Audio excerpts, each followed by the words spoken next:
miraculous circumstances, as Chris said a minute before, stopped our friend Igor to be here, but he will be later here.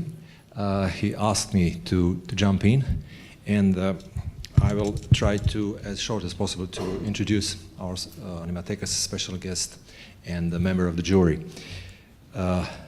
This is what artistic director of Annecy Animation Festival, Marcel Jean, written down in his book Quand le cinéma d'animation rencontre le vivant, When Animation Meets the Living. If The End and Bingo are influential works, manifestations of an outstanding sense of absurdity and stunning software capabilities, Ryan shook the animation world and opened up new possibilities. It is definitely true, and it is definitely referring as much as possible to Chrisa Landretha. Chris will have his special retrospective and program tomorrow, Thursday, December 8th, at Slovenian Cinematheque at 3 p.m. And now he's gonna show you something really very special. I had luck last year to attend this presentation in Zagreb, I think, right, Chris? Yeah. Last year? It was last year, June last year, yeah.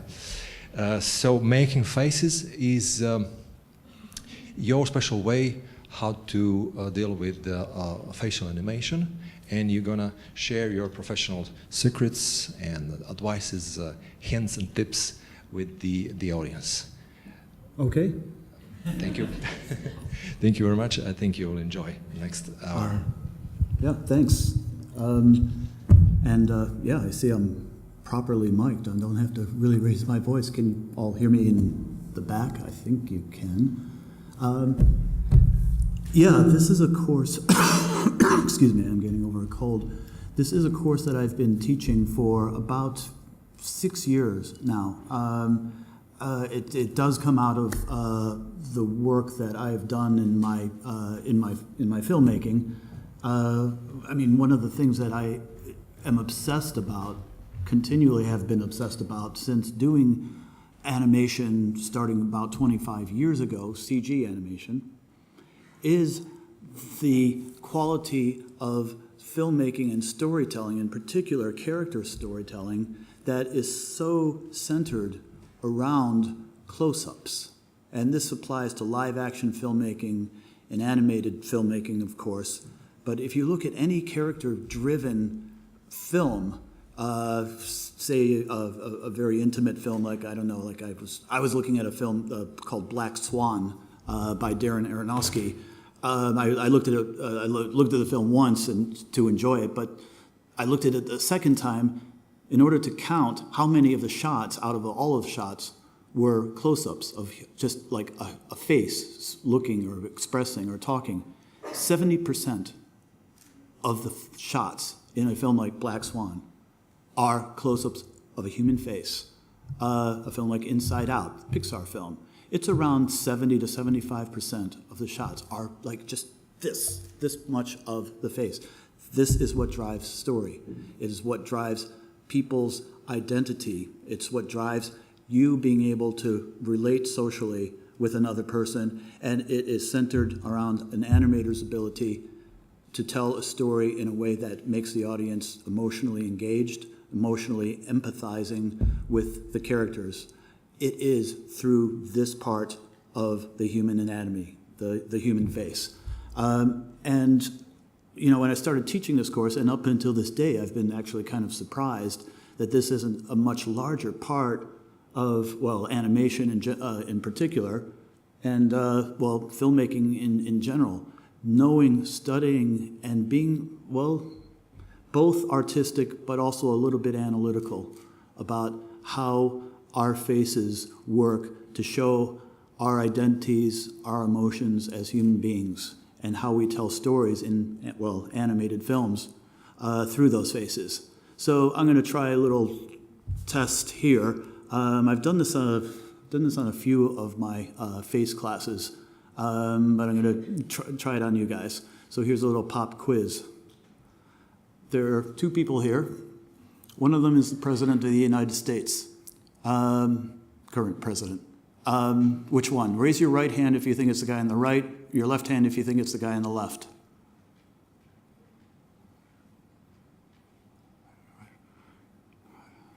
I'm seeing more or less all right hands, except for one guy who's putting up both hands. That's like evading the question. But yeah, for those of you, all the rest of you who put up your right hands, yes, you are correct. That is on the right, Barack Hussein Obama, 44th President of the United States of America. And yeah, I realize I'm going to have to replace this slide soon, but that's the situation now. The guy on the left is a guy named Luis Ortiz. He's known as Bronx Obama because he lives in New York in the Bronx. And Luis Ortiz is the guy who makes a living, a very lucrative living, of being a Barack Obama impersonator. And what you are seeing with this guy is like, yeah, he's an uncanny resemblance to the real Barack Obama. So uncanny that he has documentaries about him. If you go to the New York Times webpage and search for Bronx Obama, you'll see a documentary on him. The BBC has covered him. Reuters, every major news outlet is like aghast, amazed. Look at this guy. He looks just like Barack Obama. But I looked at this room here and I saw all of you guys raise your right hand immediately. And yeah, the deal is that think of the population of this world of being, 7 billion people. And, okay, there's this guy, the President of the United States on the right. Out of the 7 billion people on this planet, there's this one guy, Luis Ortiz. Maybe there's one other guy in Kenya or Ethiopia who looks more like Barack Obama than this guy, but maybe not. Maybe this guy on the left is the fellow who looks the most like the guy on the right. And yet, out of 7 billion people on the planet, this guy being the most lookalike guy, all of you raised your right hand, or almost all of you, raised your right hand within a half a second of my asking that question. What is telling here is that, I mean, even though he has an uncanny, even though Lewis has an uncanny resemblance, there are tiny things that are different about his face that you immediately knew when you looked at those two faces side by side. We, for the most part, all of us, mostly, I'll get to exceptions in a second, can distinguish two faces immediately. Not only two faces as far as like who the people are, who their identities are, but also moods. Like, for example, who's this person? Diana, right? Princess Diana. You had that much information. What mood is she in? Yeah, wow. This is what you had to work with. And from that, you not only recognized an actual person, but you could sense a mood that she had. And of course, yeah, Diana, Princess of Wales, and she is indeed smiling, and you assume she's in kind of a happy place when this photograph was taken. What this is saying is that sorry, Paul's in the audience too, so I can do a little bit of neuroanatomy shit as well, which I shall do here. We are hardwired to recognize faces and expressions. In the case of what I'm showing here, I mean, how big is that image on the screen? The image is about, maybe 10 centimeters high on that screen, and yet I was hearing Diana, Diana, Diana all the way back there. You are about, maybe 30 or 40 meters away from the screen, and yet you still knew that was who that was and what mood she was in. If that were a real person, that instead of being that big, that face would be that big, and that does more or less translate to about a football field away. You're able to recognize faces, expressions from a football field away.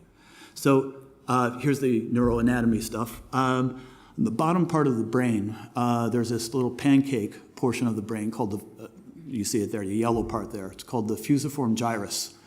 That is a part of the brain that is dedicated to recognizing faces, okay?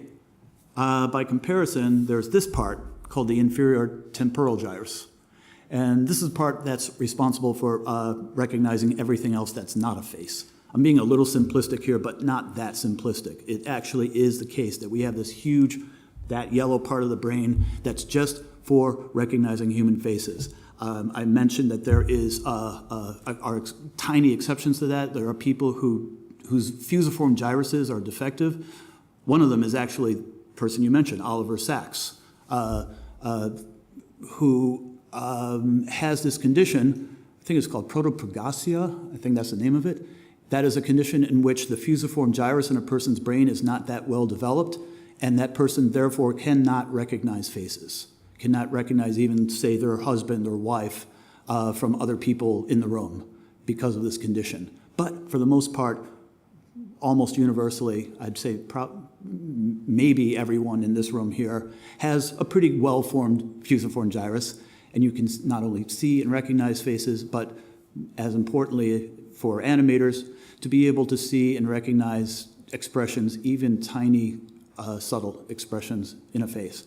So this is why I find this subject a huge subject, and why I love teaching it, and why I am kind of surprised that it's not a huge, larger subject, like in the field of animation, storytelling, filmmaking, whatever. As animators, you guys, raise your hand if you are an animator or are a student in animation or wanting to be an animator. Okay, so yeah, a good sized, goodly portion, about half the people in this room. So yeah, I say to you guys that it is incredibly important, or I consider it incredibly important, to be able to know this stuff, to know faces, because you guys have to be a lot of things. Animators have to be a lot of things. You have to be actors, you have to be technicians, you have to be anatomists, and you have to be psychologists, and you have to be detectives. And all those things are incredibly relevant to animating the main storytelling part of the animated character, which is that person's face. So yeah, just to sum up, our facial acuity is so refined that we can, for example, recognize a person after 40 years. We can sense when somebody is lying. We can tell the emotion within a person, even when that person's doing nothing at all. I'll get to Mr. Dillon a little bit later here. We can see complex and human expression, even in something as simple as a cartoon fish. That's, of course, Dory from Finding Nemo, who has no lips, no eyebrows, no eyelashes, no nose, and yet nonetheless delivers a really subtle, nuanced performance that often just blows people away when they see her on screen, Dory. Now, I'm giving you an incredibly condensed version.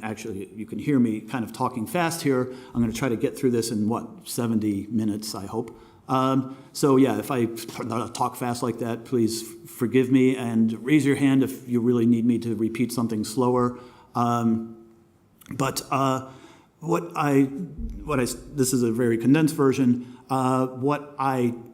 I teach this course in a much larger, expanded format that generally stretches over about 30 to 45 hours of instruction, which can be like a boot camp, like 9-hour-a-day thing for a week, or I've taught it in a semester format, like at university graduate courses, and I've done all of these different formats. So I'm giving you a tiny, condensed version of the larger class that I teach, Making Faces. But I'll just say that the structure of the class that I teach is, I guess you can divide it into 3 different parts. The first part is this, seeing the face. Okay, and in this part 1, which, in that 1-week boot camp format, takes the first day or sometimes the first 2 days, is not involving animation at all, not involving computers at all, not involving keyframing or using, Maya or 3D Studio Max or any of that stuff. It is really about seeing and observing. I mean, when I showed you Barack Obama and Princess Diana, all of you guys showed me really good acuity at seeing and observing faces. But as animators, you have to go farther than that. You have to translate that what you know by your gut onto the screen. And that's where you have to be a little bit more visually aware and a little bit more analytical or intellectual, along with being artistic. So we do a lot of drawing. Drawing is, the way that I teach it, is not necessarily to make you better portrait artists, but it is an exercise to a means to another end, which is by doing portraiture drawing, you are seeing stuff on a human face that you may not have seen before and probably haven't seen before. So we go into a lot of observation and drawing. So, I mean, we start with basic portraiture, like getting the realistic proportions of a human face. Like one thing that often that people, even who are experienced in drawing, get wrong is, for example, making the face so that the eyes are at the top of the head, the nose in the middle, and the mouth at the bottom. And eyes are not at the top of the head. They're actually, well, as I show here, in the middle of the head. There's as much real estate above the eyes here, because we got big brains and big craniums, we got big foreheads. So there's all of this stuff here that's as big, as tall as all the stuff between the eyes and down. So it's this kind of, we call it the rule of equal halves. And when people start drawing, seeing beyond what they think they see and what is really in front of them, as far as like we have students actually posing and we do portraits of them, you start to break down those preconceptions of what you think a face looks like, and you start getting into the reality and the real proportions and the real structure of what our faces look like and what they do. Here's another one, equal thirds. This, that distance between the hairline and the eyebrows, distance between the eyebrows and the nostrils, and the distance between the nostrils and the bottom of the chin are more or less roughly equal. So when you start laying down these proportions, you start to be able to see the head, as I said before, for what it is and not for what you think it is. Another proportion here of the eye spacing in a front portrait. And then we start getting into a little bit more of not just what you're seeing, but what's actually happening. For example, how to draw an eye from many different points of view, not just from the front. You need to start now thinking in 3 dimensions. This is a big part of teaching about seeing and drawing faces. They are 3-dimensional objects that you are trying to convert into 2 dimensions when you're drawing or when you're animating onto a 2-dimensional screen. What does the part of this face look like? Up here, the eyes, well, they're spheres, and the skin, the eyelid skin that goes around the eyes are spherical as well, and trying to capture that spherical part of your face, left and right eye, even when the face is in some arbitrary 3/4 point of view, is a thing that we spend a fair amount of time on. That not just the eyes, but also the nose and the mouth. The mouth is really difficult in drawing, particularly an open mouth. This is one of those things that when you open your mouth, it becomes like an O shape. But if that's in profile, it's not. It's a C shape. That's a pretty complex object. In geometry speak, that would be called a saddle object. Concave in one direction and convex in another direction. So being able to draw that accurately is a thing that, again, I'm not trying to do great portrait art of like a person with an open mouth. It is an exercise in a really good beginning exercise for animators in being able to actually see in 3 dimensions, not the usual 2 dimensions. That's a really important thing when it comes to the subsequent stuff of being able to suss out what a face is doing. Okay, so yeah, practice over and over. We do lots of life drawing. I try to imagine. You see that little colorful cube in the bottom right. That's like an orientation cube. And when you draw that cube out first, like X and Y and Z axis, it makes it a lot easier to imagine, not just to draw, but also to visualize, to imagine, to see in 3 dimensions, the 3-dimensional space of that portrait, of that head, of that person. Okay, so that's sort of the part 1 of what I teach. And then part 2 is this. We start to go from being artists to being more medical guys, anatomists. And this is, for me, this is the really fun part. For students, it can be fun or it can be kind of weird and difficult because I am really going into anatomy at this point. I mean, I'm guessing that many or most of you who are, have been in school or are in school in animation have had at least a little bit of, like some of your classes have involved anatomy. Raise your hand if you've ever had anatomy as part of your instruction. So you know, good, awesome, great. Raise your hand if you know the anatomy of a human face. I didn't think so. Yeah. So yeah, this is really important. In fact, when you're talking about faces, it's a lot more important than the rest of the body. Because, well, I mean, what we have here is a bunch of muscles, right, in the face. So when you are studying anatomy, like this, you're doing life drawing and you're trying to get the form of a shoulder, if that shoulder, I don't know, doing this, you want to know a little bit about like the muscle structure here. That here you have your deltoid muscle, here you've got a bicep and tricep muscle, and here you've got your brachioradialis and your flexor digitorum superficialis. Yeah, a bunch of Latin names, right? Now, it's good to know the form when you're drawing a person, and good to know that form when you're creating a character and animating that character.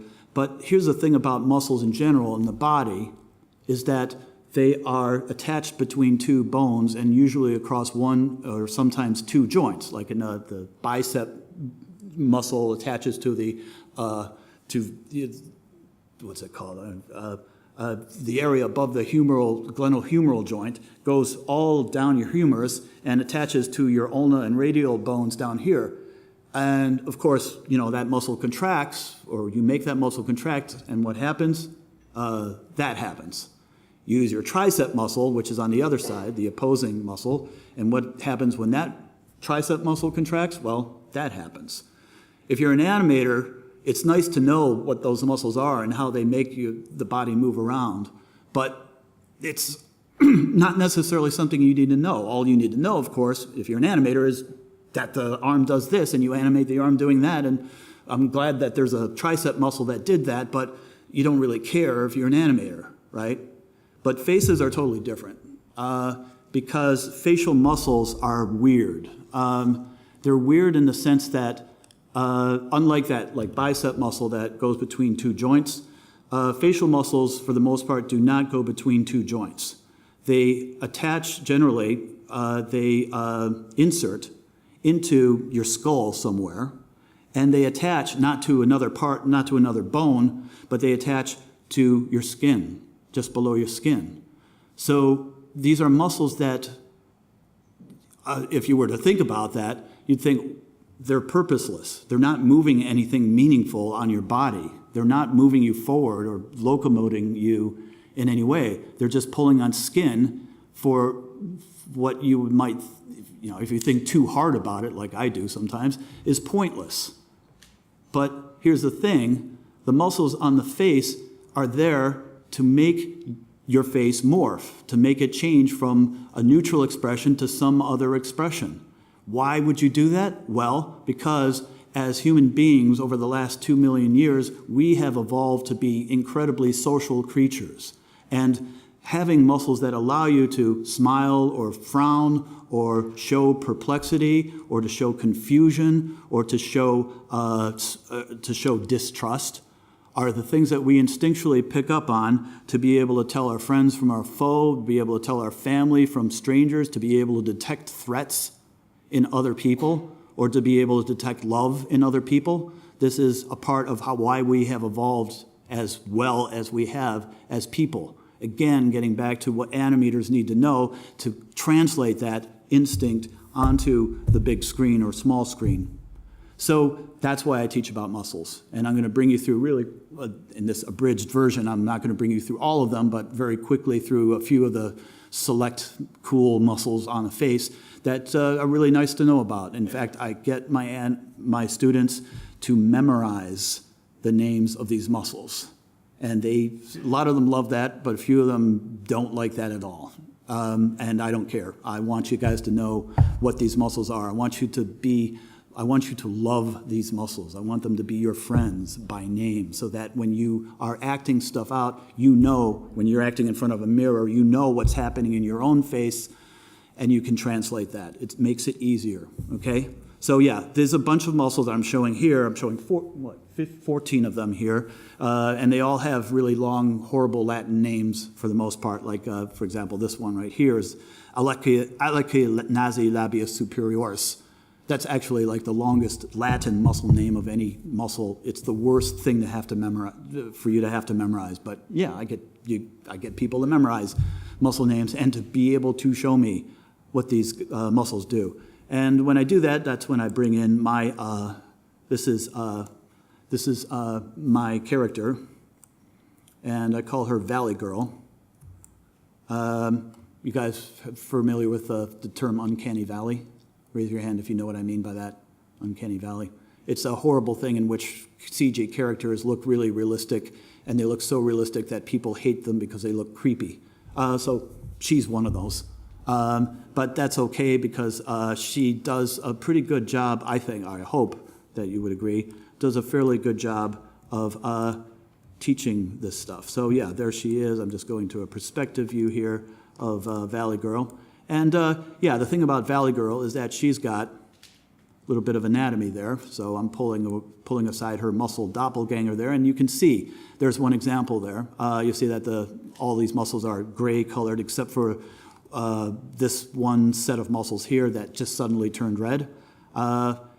That's how I'm going to try to show you guys how these muscles work. So there, she's in a neutral position. Her face is relaxed. And here, she's showing one muscle really flexed, and you see, obviously, that her face changes to this other expression. That is indeed that really bad, horrible, long muscle name that I told you about, elektrarna labius superioris. I'll get to that in a second, but I'll just show you these a little bit one by one. So as I said, there's hundreds of muscles in the body, and of those, maybe about 80 or so on the human face. But really, 95% of the expressions that you do on your face or a character's face involve just 14 muscles. And of those 14 muscles, I'll show maybe like 5 or 10 of them here.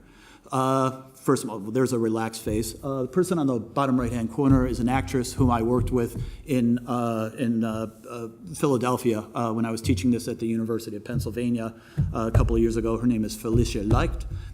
Wonderful, beautiful, and really talented stage actress. And she graciously worked with me on a few things. You'll see, well, here, she's posing with her face muscles here, along with Valley Girl, we also see here, to show how some of these muscles are working.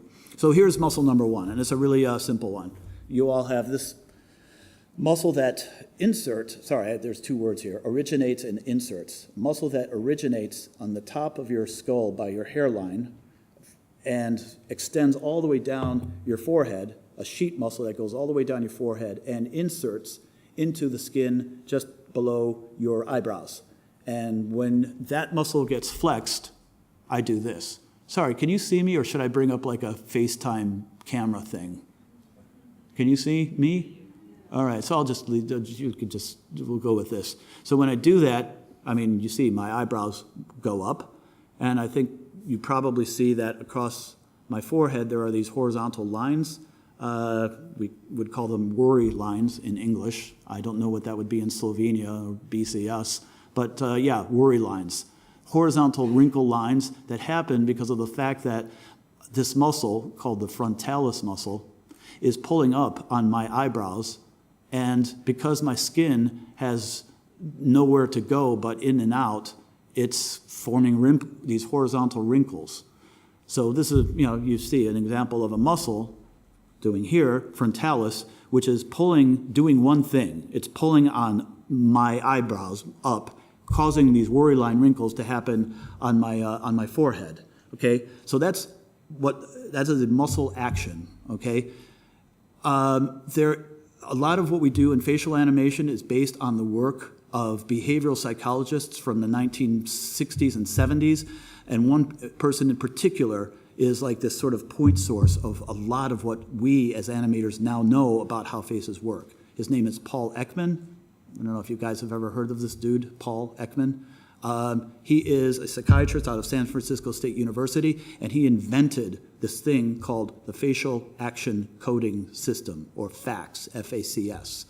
You go to any 3D animation studio in which there's character rigs that have like realistic or even like just complex cartoon faces, and those character riggers will, to a person, will tell you these are FACS-based rigs, character rigs, F-A-C-S, because they use this facial action coding system, and they use these things which Paul Ekman calls AUs, like AU1, AU2. AU, it's very simple. AU is action unit. It's what one muscle on your face does, and with that one action unit, for example, the eyes go up or the eyebrows go up. Here's another action unit called action unit 4, and this is a different muscle.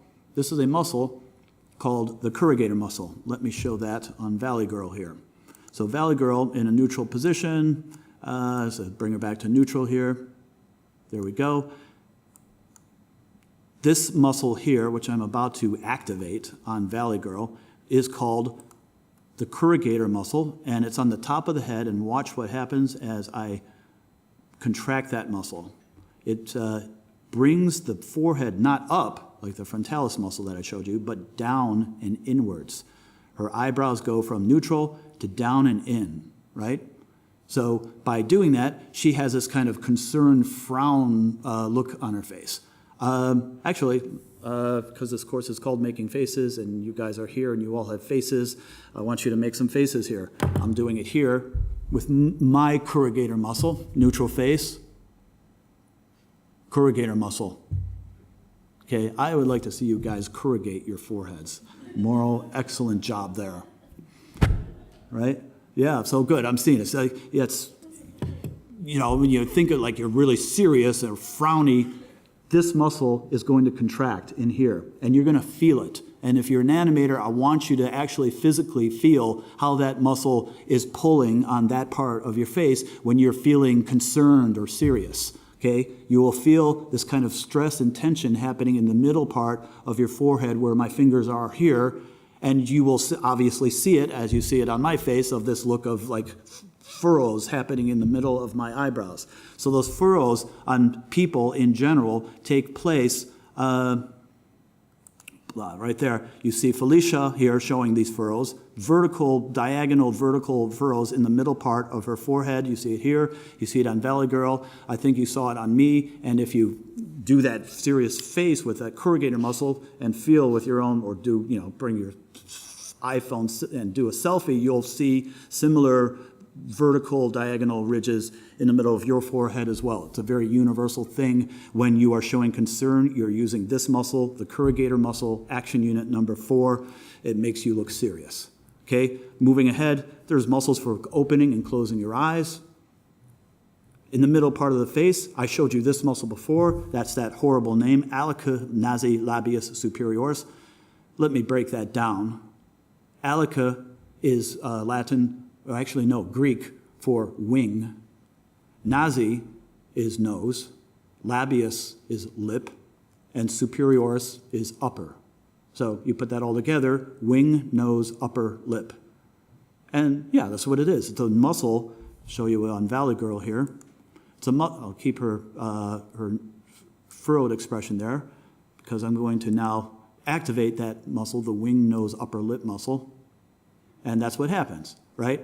And you know what's happening there is that this muscle is originating in the top of your nose by the bridge of your nose on both sides, and running down the middle of your face by the wings of your nose right here, and then continuing down and inserting into your upper lip. So you see, it makes sense. Wing of the nose here, upper lip here. That's why it's called that horrible Latin name, Alica nasi labius superioris, wing, nose, upper lip. And well, what you see, I think you can see it there, is that her expression becomes pretty unpleasant. This is something that we all do, and I'm going to do it here. I'm going to show you a really unpleasant expression. Neutral face. Wing, nose, upper lip muscle fully activated. Okay? It's what you do when you wince. It's what you do when you show that you're disgusted. Okay? It's a muscle that naturally is what we use to show unpleasantness. And it's an incredibly essential muscle to show disapproval, a range of emotions. And I'm going to try to get into very few of them in the time that I have left. Okay? Yeah, I've shown you an unpleasant muscle, but let's get to a pleasant muscle. Okay? This is the zygomaticus major muscle. So on Valley Girl here, let's bring her back. Valley Girl here, let's wipe that horrible expression off of her face. Neutral, and you know what, I'll make her neutral on the upper part of her face as well, just so that we can show one really nice muscle working on its own.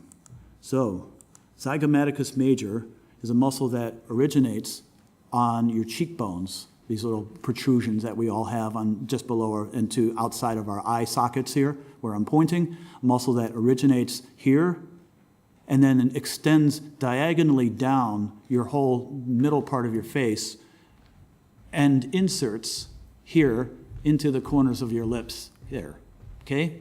So this diagonal muscle, when you pull on it, is going to pull the corners of your lips upwards, backwards into your face, and outwards, making your lips nice and wide and making the line of your lips go like in a nice U shape like this. And of course, what is that? It's a smile. Zygomatic major muscle is your smiling muscle. It's one of the most powerful muscles on your face. And it's powerful for a reason, because we smile a lot. We smile a lot more than we do other stuff with our face. It's a natural thing that we do from day one. We are using that powerful zygomatic major muscle to smile all the time. It's got to be a big, powerful muscle because it has a lot of responsibility on our faces. Okay, so that's what she's doing, Valley Girl's doing here. That's what Felicia's doing here, and it's a nice looking smile, you know. And yeah, so come on, guys, let's see some zygomatic.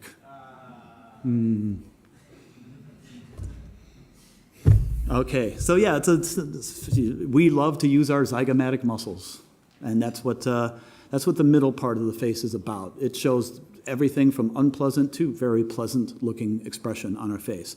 Let's go down to the lower part of the face, because I'm just going to show a few of the muscles. There are many of them, but I'm going to skip over a lot of them. This is a muscle called buccinator. It's kind of a subtle muscle, and I'm going to show it here on my own face. Neutral face, buccinator. Okay, on Valley Girl, get that smile gone. Neutral face, buccinator. Okay, you saw here that there's a photograph. Do any of you know who this guy is? Was?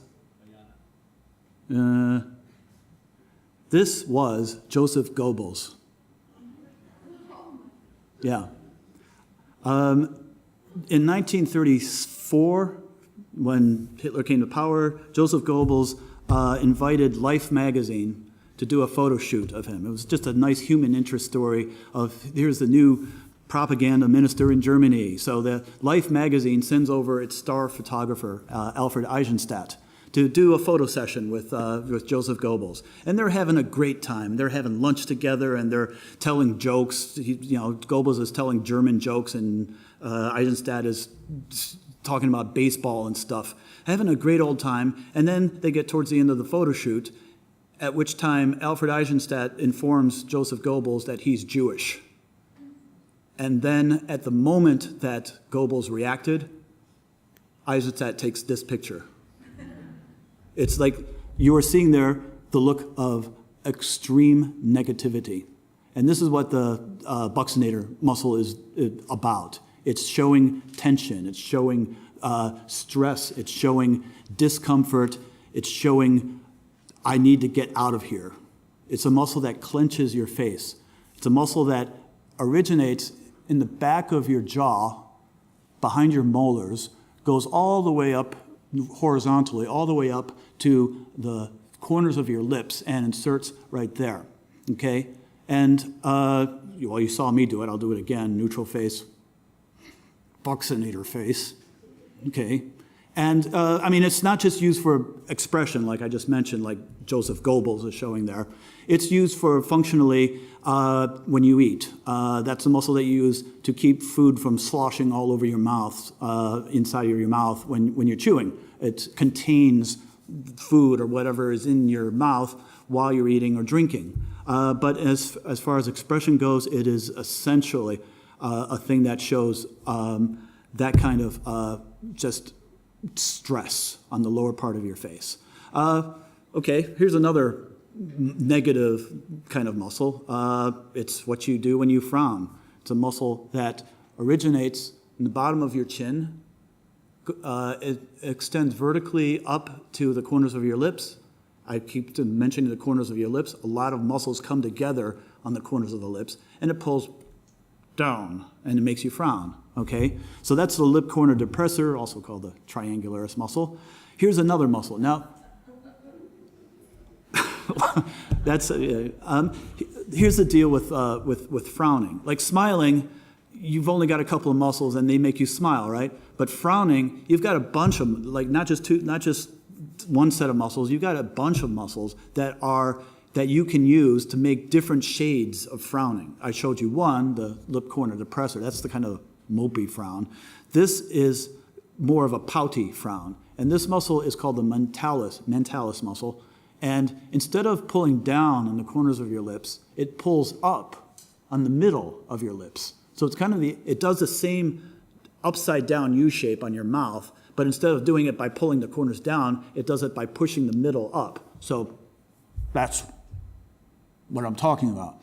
And when you do that kind of frown, this is where the face gets really interesting, because you get all of this weird stuff happening down here that Sarkozy is showing here. You can see more subtly that Felicia's doing it here. You see the little, can you see?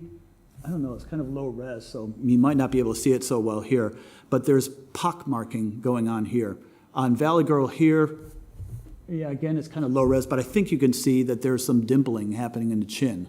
It's this weird thing that we do when we pout. If you, again, do that selfie on yourself and pout, you will feel or see this pockmarking happening in that part of your chin. And that's a big part of a big shade, not just of frowning, as you see here, but of coloring other moods, other smiles, other expressions that you have on your face. And I'll get to that in a second. First of all, Igor, how are we doing? How much time do I have left? Okay, that's good. I can get through a lot in that time. So, but moving on to a couple of other muscles before I start getting into what I think is the really cool stuff. This is still on the anatomy stuff, so please forgive me and indulge me here on being medical anatomy flavors here, but this is important stuff. There are these muscles that do these essential things, and this is a big part of what you do when you express. It's a muscle called the orbicularis oris muscle. And I'll break that down. Orbicularis is thing that goes round, and oris is mouth. So it's just a muscle that goes around the mouth. It's a ring-shaped muscle. I'll just show it on Valley Girl here very quickly. It's this muscle right in here, a ring-shaped muscle that here, I'll bring buccinator down, and I'll bring pucker up. So this is the muscle that squeezes your mouth from left and right from a flat shape to a O shape. It's what you do when you kiss. Mwah. It's what you do when you impersonate a monkey. Ooh, ooh, ooh, ooh. And it's what you do when you make the sound ooh. Okay? It's an incredibly important muscle for talking, but for kissing as well, which is great. That is a powerful muscle in the middle part of your face that just does a lot of stuff. It's a multifunctional muscle. I'll get to the other function in a second, but I think I have this here in Valley Girl. Yes, it's called the lip stretcher or neck tightening muscle. And this, I've talked about a lot of muscles that make you look frowny. This is the worst one. This is the worst kind of frown that you can show. It's a muscle called the risorius, which originates in the back of your jaw and inserts not in the corners of your lips, but just below the corners of your lips, lower lip, here. And that muscle always goes in action with another muscle called the platysma. Platysma muscle originates down in your rib cage, extends all the way up your neck, and then inserts into that same area of the risorius muscle. And this is a muscle that you use when you are in terror, or you are in rage, or you are in an extreme emotion of one sort or another, usually negative. I'll show it on my face, neutral face. Risorius and platysma muscles. Do you see tendons on my neck? Do you see the fact that my lower lip is stretched almost beyond recognition? Of all the muscles in the face, if you use this risorius platysma muscle combination, your face will be contorted more than any other muscle does. You might become unrecognizable. I'd like to see some of you guys do it if you can. You see me do it here. That's good. That's great over there. That's great over there. This is the muscle, this is the muscle you use when you scream. This is the muscle that you use when you are in rage, as I said before, and you feel it all up and down your neck and through the bottom part of your chin and your face. It's that muscle that, Robert De Niro was showing there. I mean, look at Felicia there. I mean, you saw in other photographs that she's beautiful, beautiful woman, but when she uses that muscle, she becomes actually a little bit contorted. In animator speak, she's going off model. So as is Robert De Niro there. It's a muscle that is so changing your face and changing it for the worse that you'd really rather not use that muscle if you don't have to. But I want to move on away from the unpleasant stuff to the more just what muscles do. So I've mentioned this muscle, orbicularis oris, and this is, the other muscles that I've talked about. They do one thing, they move your forehead up and down or they make you smile, but this muscle, the orbicularis oris, does a bunch of things. It makes you kiss, like I showed you before, or it can make you, it can bring your upper lip and lower lip out. For example, when you say shh, shh, you're using your, what's called the lip funneling part, action unit 22 of that orbicularis oris, shh, and you can say shh or j or This is the muscle used for speech a lot, okay? But that same muscle can go in the opposite direction, like that, okay? That's making your lips not go out like shh, but going in, like making the ba sound or impersonating a fish, that kind of thing. The what? Oh yeah, the nose moves too. Everything, you're just pulling on a bunch of skin. But the muscle is right here, and it's really, really pulling on this part of your lips as well, okay? And then there's this muscle action, this is what you all do ordinarily all the time, particularly when you're eating, okay? When your parents teach you at an early age to chew with your mouth shut, they're actually saying, use the lip pressing action unit 24 part of your orbicularis oris muscle to keep your food from coming out of your mouth, okay? And it's what we do all the time. Like when we're just hanging out here, like now. I mean, I'm looking at you guys now, and most of you have your mouths shut. But I'm going to guess that most of you nonetheless have your jaws open, like your teeth aren't touching. If your teeth aren't touching but your lips are closed, you're using this muscle. And the reason that you're using this muscle is that we are socially conditioned to be civilized people, and we look really civilized if our mouths aren't hanging open like that. So we generally don't do that, go around like this. We generally purse our lips shut, and that's using this muscle to do that. So this is a very civilized muscle, the lip pressing action of orbicularis oris. So yeah, bunch of muscles here. Now I have about maybe 10 minutes left, so I'm going to get through this stuff really quickly here. Those are all the muscles. I've broken, well, not all of them. I abridged this to be brief here, but a few of the muscles on a face, and I've broken them down one by one by one. But that's where you want to really get interesting with this is combining them in all the different ways that we use our muscles, not separately but together in combination to get the incredibly wide range of expressions that we do. as human beings, okay? So this is really abridged here, but I'm going to show you. Felicia graciously did some acting exercises with me. One of these was that we set up these situations. I said, Felicia, you're an actress. Imagine this, that you've just been told 10 minutes ago that you have a big break. You are going to play Cordelia in King Lear tonight.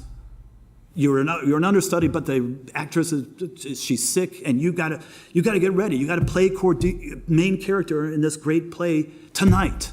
And so she's excited. It's a huge break, right? So she's reading her lines, and then I walk into the room. And I am her friend from 5 years ago. And 5 years ago, I borrowed $2,000 from her and then skipped town. Now suddenly I'm back, and I happen to be back on the day that she's frantically trying to learn her lines for tonight. Anyway, that's the setup. I'll just play it. Oh, Felicia. How are you doing? Hi, Chris. That's great. Great to see you. Great to see you too. So yeah, you got my email, right? About the $1,000.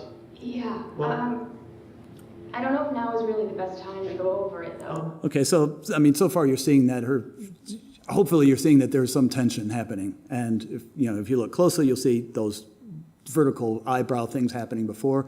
You guys all remember the muscle name that I mentioned?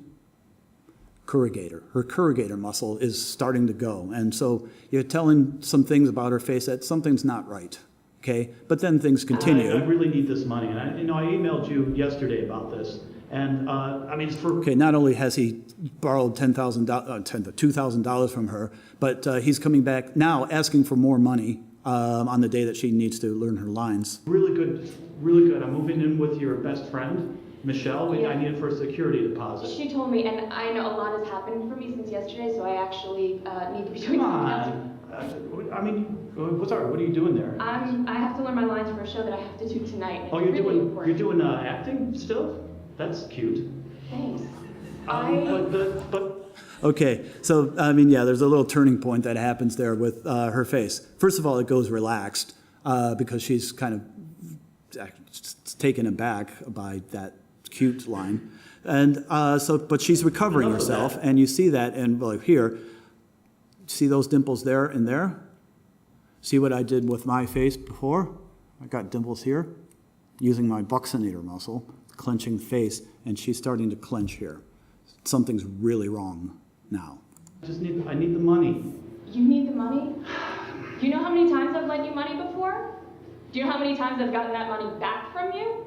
Her eyes are now starting to go very wide. I mentioned it very briefly. It's a muscle called the levator palpebrae, pulling on her eyelids and making her eyes extremely wide.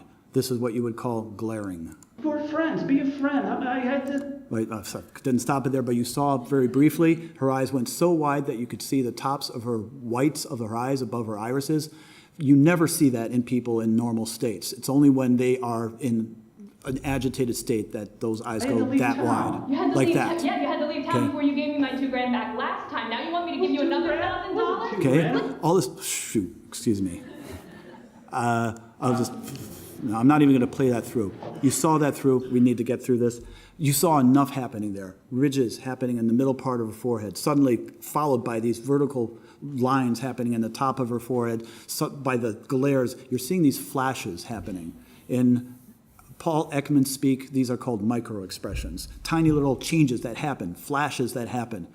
You know what emotion she was showing there, I think.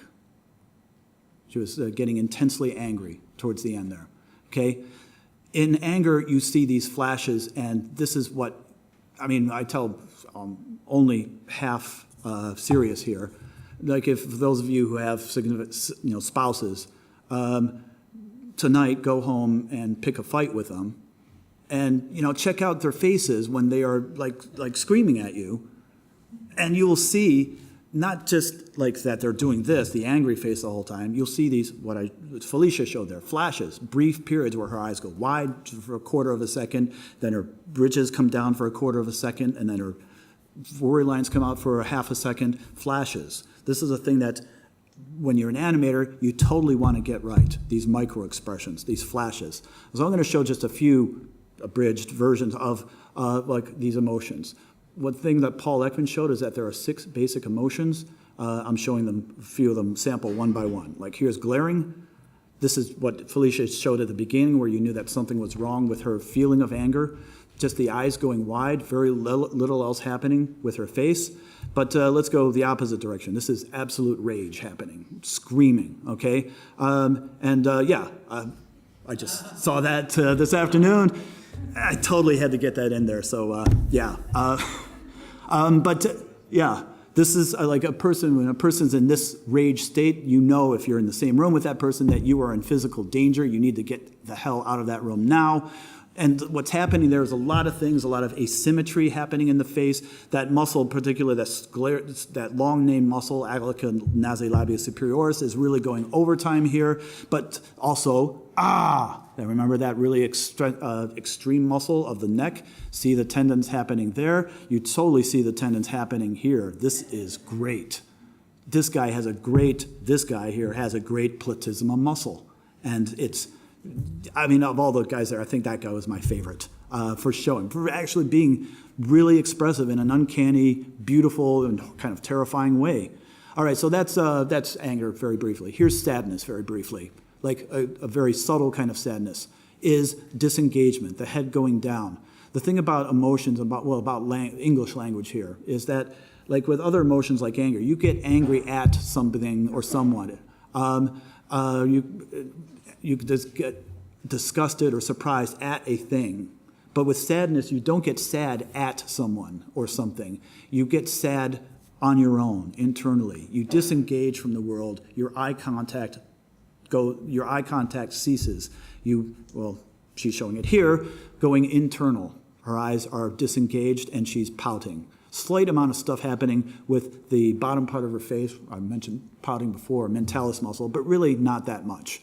But here is a somewhat more extreme version of this, of sadness. And the thing that happens with sadness that's really weird, that actually people are surprised about, is that when you're sad or crying, you smile.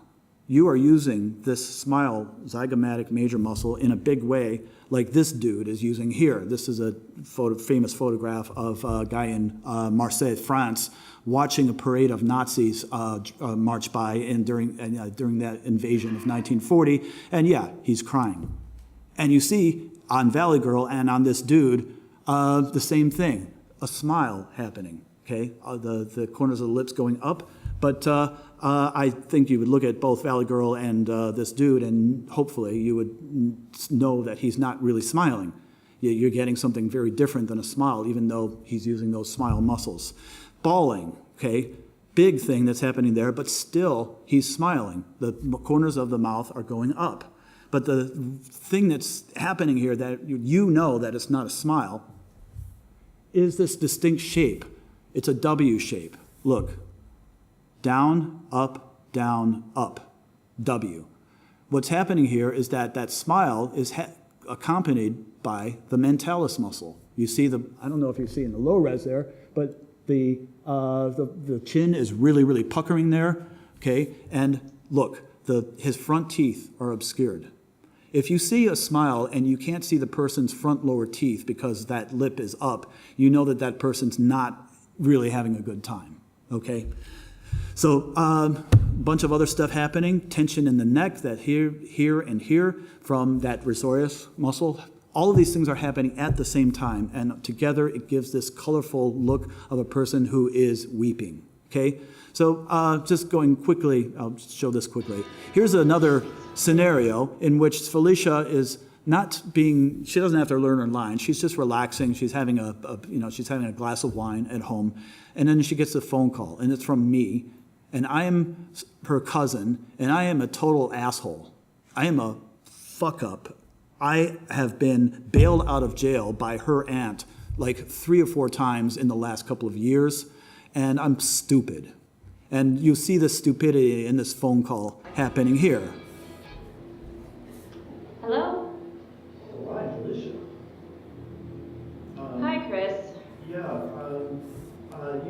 you heard, right? I got this great business opportunity, right? And I need to get some money from you. Some money from me? Yeah. What is this business opportunity?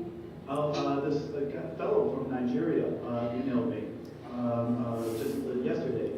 Okay, so kind of a different thing happening than the anger part. You see, with anger, you saw that her eyes were glaring, and you saw that her eyes opened wide, and the whites of her eyes above her irises, you could see them. But here, you never see the whites of her eyes. You actually only see the bottom part of her irises there. And you know what she's doing here, right? She's in the middle of an eye roll. She's rolling her eyes, okay? And you'll see, as we continue on here, that Apparently going to get $2 million. unlike with what you saw with anger, what you're seeing here is that her eyelids never allow her eyes to open wide. Okay, they're always kind of drooped here. But I need All right. you to.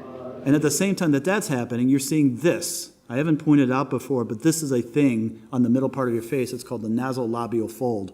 And when you see that nasolabial fold on a person, something's wrong. Okay, but it's wrong kind of in a different way than anger. Eyelids drooped, nasolabial fold coming out, and her lip is making this kind of curvy hook shape. She's using that wincing muscle that I mentioned before, nasolabial superioris. And you're seeing this, you see here, vertical ridges here, but also horizontal ridges in the middle of her face. The fact that her eyelids are drooped and that all of these other things are happening here is showing a look of contempt. Okay? This person, Felicia, has to deal with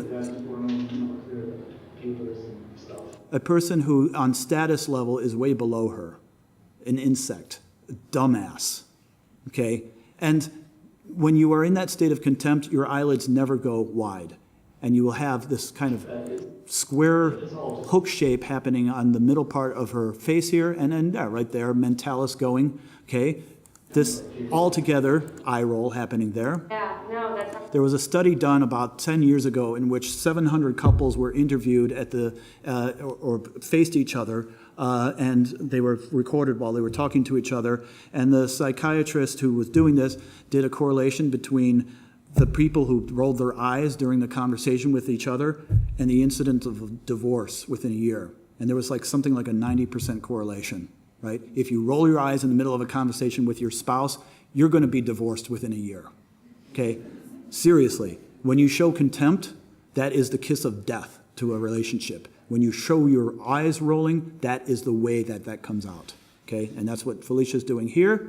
And that's what disgust shows when you are either a mild contemptuous state of disgust, as Valley Boy is doing here, and as Queen Elizabeth is doing in this portrait by Lucien Freud from about 20 years ago, or it's showing in this extreme version of being totally grossed out, right? That you're using the same muscles that Felicia was showing. Look, nasolabial fold happening there, eyelids drooped or squinted here. With disgust, you don't want to show your eyes. You want to keep them obscure because you want to get your face away from the thing that is offending you. Contempt is an expression of being offended, okay? So that's what, she's showing there. Okay, let's move on to surprise there, okay? So surprise is another emotion. It's more of a neutral emotion. The eyes go wide and nothing else happens. You go slack-jawed. You become, in English, you've got these great words like stupefied and dumbstruck. You become stupid when you're surprised. And remember what I was saying, that we don't go around with our mouths hanging open like that? Like we keep our lips pursed. When you're dumbstruck, you become stupid for a second. And when you become stupid for a second, you forget to purse your lips and your mouth just kind of hangs open like that. Right?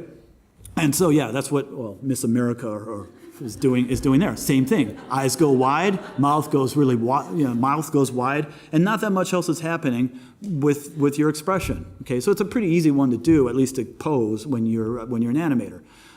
Moving on to fear, worried, mild expression of fear, and with that you have this kind of hat shape or roof shape eyelids happening. Okay, that's because of two muscles happening. One, the middle part of your frontalis pulling up, and two, your corrugator pulling in. And those together make this kind of hat shape eyelid thing, eyebrow thing, that look of concern. Let's go on to extreme screaming here. Like, the end part of our class, we spend a lot of time with animators making their characters scream. Like, what things happen when a person screams? Well, a bunch of things happen. You see that face is all lit up red. Yeah, the best way if you want to work out, do aerobics on your face, just scream a lot, and those facial muscles you have will be nice and toned. Yeah, just do that like 4 times a day every day, and you'll be cool. Yeah, so yeah, screaming involves a bunch of different muscles, and therefore you see lots of arrows and pointers happening there. But yeah, I've saved, however, the worst for last. How are we doing now, Igor? Wrap it up. I'm going to wrap it up with happiness. That's the best thing, okay? So yeah, happiness is the best thing to do when you're a real person, but the worst thing to do if you're an animator, because happiness is hard, all right? Like there's Valley Girl, and this is where she's starting to look like she's badly in the uncanny valley, right? She's kind of smiling there, but it's a bit, I think you agree, she's a bit creepy, okay? And yeah, I mean, again, she's a teaching aid, so I'm not working that hard to not make her creepy. I want you to learn about muscles and stuff, so forgive the uncanny valley part of it. But one reason that she looks creepy is that she's not doing a basic thing that would make her look a little bit more human. See if you see the difference between this and this. See a difference? Yeah, the eyes. The eyes are squinting ever very slightly. And the eyes are squinting slightly because when we're actually having a good time and feeling happiness when we are smiling, it's not just the zygomatic muscles that are pulling, but there's this involuntary action that's happening with what's called the cheek-raising muscle, what's called the orbicularis oculi muscle, pushing up on the lower parts of your eyelids. They're smushing up on the sort of the pockets under your eyes and flattening out your lower eyelid, and you smile with your eyes as a result of using this. And you can't do this on your own. You have to be happy. Okay, that's the thing. If you're smiling and you're not happy, this won't happen. It only happens when you're feeling joy. That's a great indicator of whether a person's faking their smile or not. So there's a person now doing what hopefully looks like a reasonably okay grin happening there. So not only is her eyes smiling, not only zygomatic happening, but her lower lip is going down and her upper lip is coming up just a little bit. Here is a different kind of smile. See a slightly difference here between here and here. Yeah, a little bit of what's called the wedding picture grin. Like, take the picture already, And there, what you see here, what you see on Valley Girl, but also on Jennifer Connelly here, is this tension happening in her neck. And remember what muscle that is. The one Robert De Niro was showing earlier, the platysma muscle. And when you're showing a little platysma along with your smile, you know that that person is under a lot of stress, a lot of duress. So grim smile. Okay, that's what this lady's doing here. This is that zygomatic muscle, but also with a little bit of that tension muscle, buccinator, like this. Okay, moving on. Here's a nicer smile. It's kind of the opposite. We call it the frown smile. It's where you're having a great time and feeling happiness, but you don't want to show it, and you're a little embarrassed by it. So what you do is you try to hide your smile by frowning it away a little bit, but it never works. Like you always still look like you're smiling. All these guys are doing this kind of frown smile here, but the king of the frown smile is this dude here. And you can see on Clinton there that I think you would all agree that he's smiling, right? But look at his mouth. His mouth is doing a frown like that. This is what he's patented. This is his brand. This is what Bill Clinton does. He does this frown smile, and it's charming, right? It just shows this kind of naughty boy, kind of impish kind of smile, and he does that, and he perfects it, and people love him or hate him for that smile, and they elected him twice for president, largely, I got to say, largely because of this smile. Seriously, okay? But yeah, then we get into the frown laugh. And the actual laughter here. Now I'm posing Valley Girl in actual laughter here, but I would say that laughter is the most difficult thing for you to be able to animate. You will have nightmares if you're an animator, if you're assigned the task of making your character laugh and you don't want it to look creepy, all right? Because there's so many things that you do with a laugh that are just weird and unpredictable and random, and getting that right in animation and motion, I mean, I go a lot about this in my more extended version of the class, is incredibly difficult, all right? So, in fact, the difference between laughing and crying is not that much. So that's what I had to say. I could keep going, but I think we're done. Sorry, Igor? Yeah. We really have to finish now, right? Actually, it's like, let's say that I thank you very much, and I'm sorry that it could not go longer, but I got the gist of it. No, but let's say that actually before you will present your program, you will not talk about making faces, but somehow you will talk about the use of 3D computer animation in films. So maybe, because it will be also like a part lecture, part screening. This will be on tomorrow at 3 o'clock at this Cinematheque. Yeah. On the other hand, like a lot of those informations are available online as well. Some of it through your webpage. Makingfacesmasterclass.com. We will not have Q&A. Sorry, Chris is around, so please approach him directly if you want to know something. To me, and but there is one question that I want to ask you. Actually, is it because in a way it seems it's like a revolutionary development of software again? And what's the purpose for you? Do you have like, because like I'm afraid Marcel Jean wrote a great book, When Animation Meets the Living, and he's telling us that actually it's like, okay, Hollywood already has all the tools and the special effects, so one day probably the actors will be replaced with the green screen and with the masks, so they will only have to shoot their faces, and they will just manipulate them without paying so much money for their acting out. Was this? I don't think that this was your idea, to become millionaire by selling your software to the Hollywood guys controlling the studios there. You do it out of yourself and you will give it for free to the community, or what's the deal? I mean, what I'm teaching here is actually not that useful to the thing that, what I'm teaching here is actually not that useful to what you've just described. What you've just described is motion capturing a character and then using just the motion capture points to manipulate, that later those samples would then become an actor acting out what that actor's already been mocapped doing.